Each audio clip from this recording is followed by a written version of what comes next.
milí Mijavčania, radi by sme vás pozvali na gala program ku príležitosti 20. výročia založenia Domova sociálnych služieb Úsvit. Môžete sa tešiť na podanie rozprávky Šipková Ruženka inak v réžii Ľubky Halabrínovej v spolupráci s tanečnou školou BIP, s tanečnou školou Las Babas a mnohými spevákmi.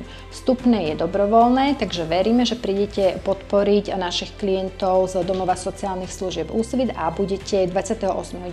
o 18. hodine spolu s nami oslavovať v Dome kultúry Sanka Dudíka. Srdečne vás pozývame.